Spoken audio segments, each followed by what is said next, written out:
Bless and do not curse. Once I was asked, isn't the hymn we chant during Great Lent, "Bring more evils upon them, O Lord, bring more evils upon those who are glorious upon the earth," actually a curse? And if it is, why do we still chant it? When barbarians attack and want to destroy people out of the blue, what is wrong?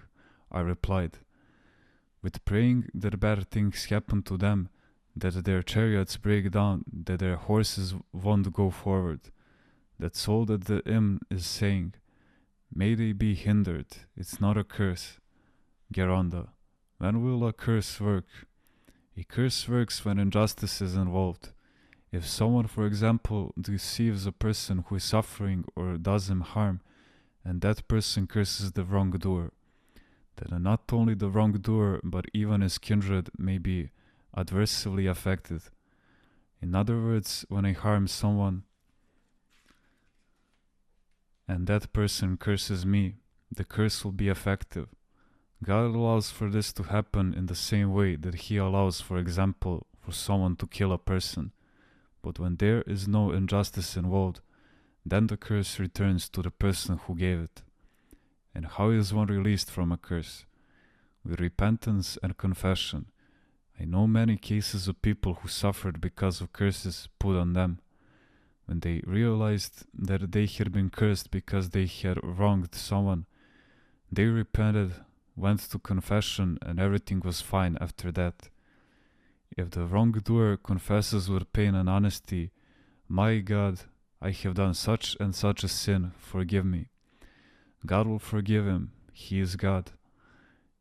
Is it only the person who has been cursed that suffers, or also the one who cursed him? The cursed person suffers in this life. The one who curses, however, will suffer not only in this life, but will also suffer in the next life, because there God will treat him as a criminal unless he repents and confesses.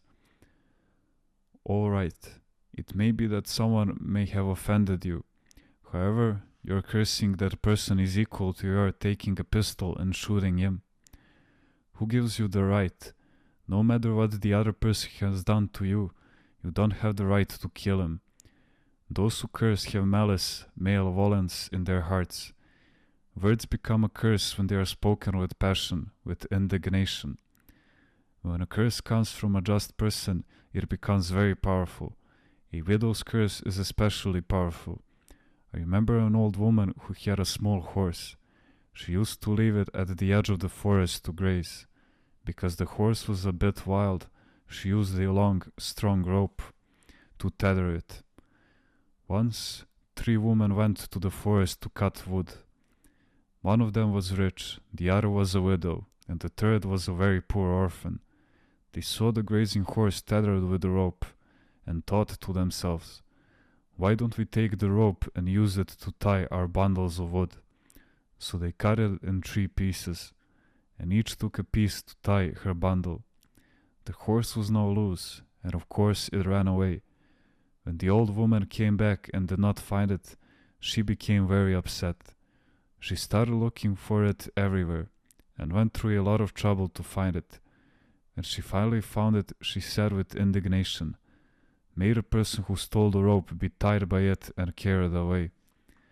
One day, the brother of the wealthy woman was fooling around with a gun he mistakenly thought was empty. It was left behind by the Italians after the war, and the bullet hit his sister in the neck. They had to take her to the hospital and needed a rope to secure her on a wooden ladder they used as a stretcher. They found the stolen rope, but it was not long enough. Her 2 neighbors brought the other pieces of the rope they had stolen. They tied her to the ladder and carried her to the hospital, and so the old woman's curse came true. May the person be tied by it and carried away. In the end, the rich woman died. May God rest her soul. You see, the old woman's curse here worked on the rich woman, because although she had the money to buy her own rope, she stole someone else's. The other 2 women were poor, therefore their offense was not as grave.